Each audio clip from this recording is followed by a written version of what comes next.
Always like when we class this place up here, and we've got Andrew Hutchinson, the man of 1,000 spreadsheets from HawgBeat.com, with us here on Ruskin and Zach, the sports writer of the year, by the way. Hutch, how you doing?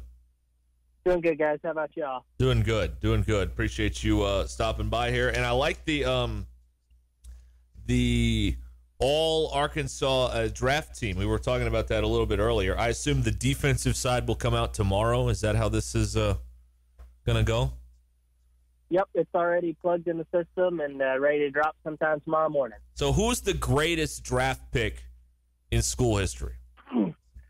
Well, I feel like this is an important distinction to make. This team, the all-NFL draft team, is not subjective or objective, whichever one. This isn't like my opinion. This is all strictly just based on their positioning in the draft. So, for example, Darren McFadden is the running back on this team, but that's because he was taken 4th overall back in 2008. And so he's the highest drafted running back Arkansas has ever had. And so that's kind of the whole kind of the basis of this team or whatever, is to see, what the highest drafted player is. I heard y'all talking about the quarterback and Joe Ferguson, being all the way back in the 70s. Pretty surprising that he's the highest drafted quarterback that Arkansas has had of the common draft era. That's another important distinction to make. So that excludes a guy like Lamar McCann from the 50s, who was drafted 2nd overall.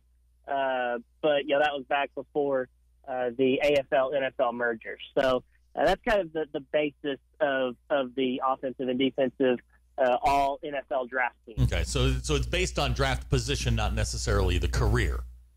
Correct. Okay, just checking, because Barry Foster would have been I would think, he led the league in rushing, I think, twice. He would have been probably the most successful running back. Gary Anderson would be 2nd, and McFadden would be down the list a little bit, correct? Exactly. And Barry Foster is on this team. I kind of bent the rules. When you write the story, you can do that. I bent the rules and included Barry Foster as the fullback on the team, even though I made it mostly what position was the player drafted into the NFL. So, for example, Matt Jones was a quarterback at Arkansas. He was a first-round draft pick. However, he was drafted as a wide receiver. So he's on the team as a wide receiver. So technically, Barry Foster probably should have been included as the running back, but I felt like it was important. He's the highest drafted fullback, ahead of Peyton Hillis, who was a fullback running back type. I twist the rules a little bit to make it work. We've got a writing question. B.E. wants to know how your life has changed since winning Sports Writer of the Year. Do you have to stand in lines? Do people carry your groceries home? Basically, nothing has changed. I try to tell my wife, hey, I gotta cover this, because I've got a certain level of expectation because I'm a sports writer of the year, and she's just like, I don't care. So, yeah, you ever pull rank, like somebody's got to go mow the lawn, and you're like, I'm the sports writer of the year. What'd you do today? No, if I did that, it would not end well for me. Do you have a crawl space under your house? Because that's probably where you'd end up. I do not. Thank goodness, because you're probably right. By the way, Arkansas's last first-round pick coming back in 2018 when Frank Ragnow went to Detroit. Before that, the last first-round pick was the year that McFadden and Felix Jones went in the first round. Yep. So it's not very often that occurs around here. So it's kind of interesting. So let's talk about the two large gentlemen that Barry Odom gets to play with this year. He got two very, very much needed, very important pieces on his defense out of the transfer portal. Yes, Sunday was a big day for the portal in Arkansas, because both those guys are guys that you expect to maybe come in here and play.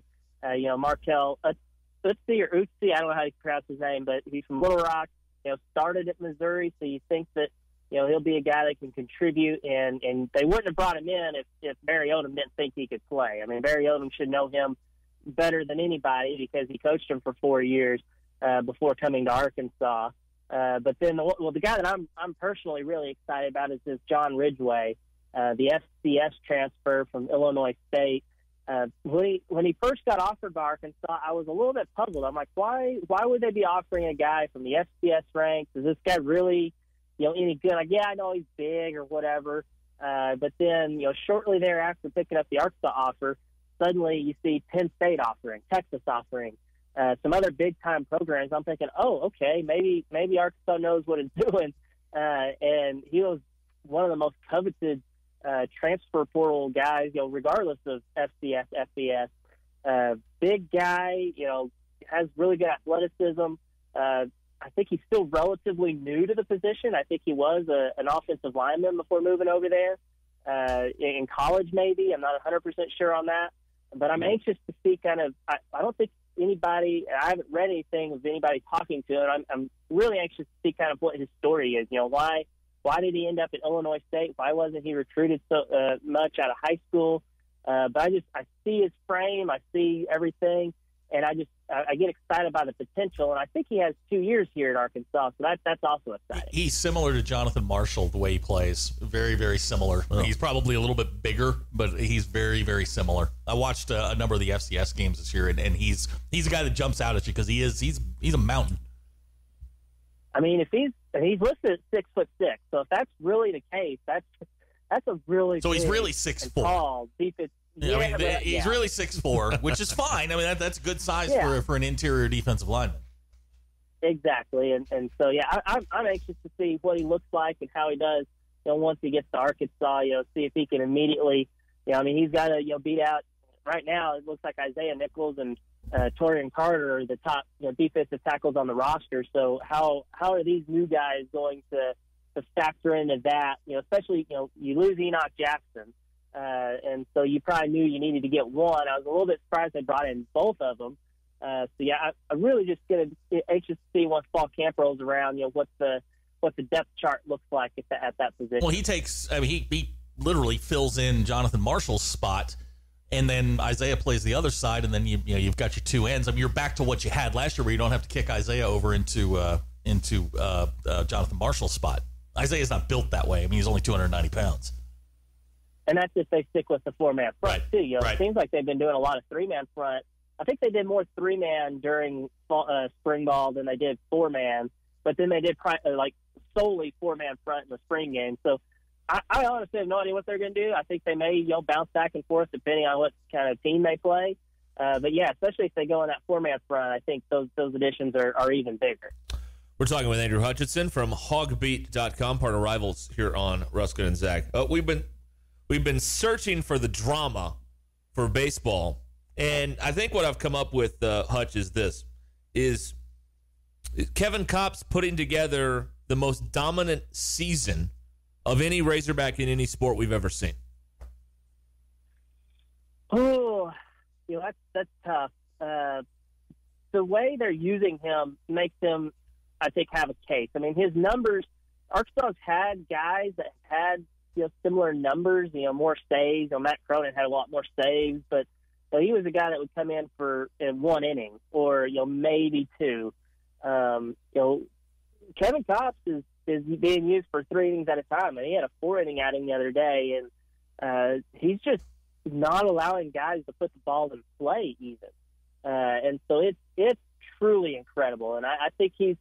I don't know about the most dominant of any sport. There is a guy named Darren McFadden that played. Another guy named Corliss Williamson that played that was pretty dominant. Those were the other two on my list. When you look at McFadden, we'll pick 07 because that's the year he went for 323 against South Carolina when Steve Spurrier didn't put him on the LACC ballot, by the way. And he also was a part of that epic upset of LSU, then number 1 in the country. In that same 07 season. So we can pick the 07 season for McFadden, but Kopps is, this is rare. To use a Tony Romo word, this is rare what he is doing because it's, and I don't know if you saw Oliver's note yesterday, but on an 0-2 count, teams are hitting 071 against him. Crazy.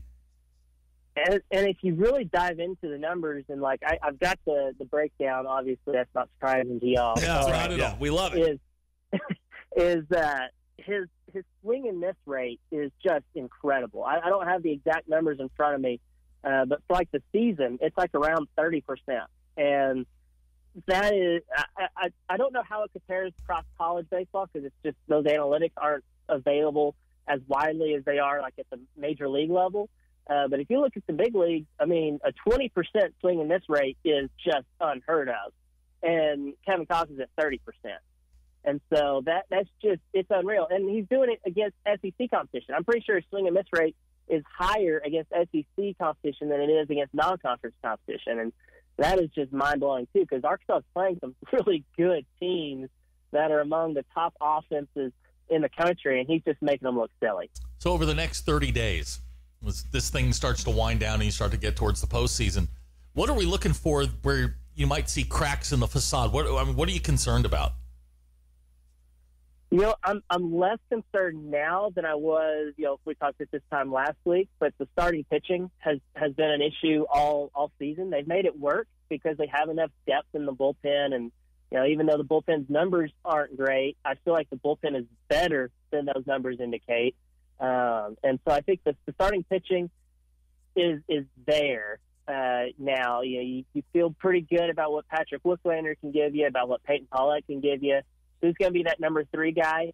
Can Lyle Lockhart just give you 4 innings consistently? That would be fantastic. Or maybe someone else emerges as that third starter. That's kind of the number one thing that I've been watching throughout the year, and will continue watching it as we get closer to postseason play. Yeah, I mean, because right now, they're good. I wish just to see the social media freak out, one of the polls would put them number 2, just to see everybody throw their hands in the air, because it would give us, something at least to argue about. Do you think they do the Zach has a theory on this? Do you think they do the thing just for the social media outrage? I don't know if they do it for the interaction or not, but sometimes, this week I kind of understood it, because Rocker threw a complete game against a really, really good Mississippi State team. So that's impressive. What Kevin Kopps did was more impressive in my opinion, but definitely co-worthy. What blew my mind was that they didn't give Matt Goodhart the co-player of the week before, because he was clearly better than the other guy. And, they love these co-awards, so you would have thought that would have been a perfect time to throw a co in there. And, I was looking at the press release. I'm pretty sure they had co-players of the week and co-pitchers of the week this week. It's remarkable. I don't know why they can't just pick one. Everybody gets a trophy. You know this generation. Everybody gets a trophy. How many spreadsheets are we currently working on and open? There you go. I want to say 3 or 4. I think that's it. I had one that I had to pull up that I hadn't worked on in a long time and sent to Nikki because she needed it for something. So that's a good thing about me, is I've got all these spreadsheets, and sometimes I just save them. And so Nikki's sent me a link to a story I wrote last summer and was like, "Hey, can you send me this spreadsheet that you used for this? I want to do an update on it." I'm like, "Okay, sure, here you go." So it comes in handy. Hey, however you got to justify it. However you justify your neurosis is fine. Well, is Nikki that way, or is she more just a go where the wind takes her type? I think more the go where the wind takes her type. Okay. I'm trying to find. I just deleted it. I was. You go to Baseball Savant. They've got all these goofy stats on Major League Baseball. I'm sure you know about it, Hutch. But I was trying to find the swing and miss rate in Major League Baseball to kind of give you some comparison to, you said Kopps is a 30% swing and miss rate, but man, I'm pretty sure Garrett Cole last year I think had one around 20%. That was the pandemic shortened season, right? So it was a little bit higher. But yeah, it was but he's cheating. The top ones. Yeah, he's got that goofy stuff they're putting on his hand that Zach Clark tells me is increasing spin rate. Did not know that. Mm-hmm. I'll send you the link. Oh yeah, we haven't gotten to this thing. There's a substance that Garrett Cole and some other pitchers are putting on their hand, which increases spin rate on a baseball, and it's not detectable. It doesn't come up on the baseball. It stays on their hand. Well, finding new ways to cheat is a tradition unlike any other. That's in right. baseball. And I know you'll find it stunning that it started with the Houston Astros. No kidding. No way. Yeah, No way. Wait, I'll send you the link. Yeah. Sounds good. It's about a 10-minute video. You will completely nerd out on it. Can't wait. Andrew Hutchinson, HawgBeat.com, part of Rivals.com. Thanks, Hutch. We appreciate it. Yeah, thanks, guys. Appreciate you having me on. All right. Always good to catch up with Hutch here on He knows everything. Rusk and Attack. He does.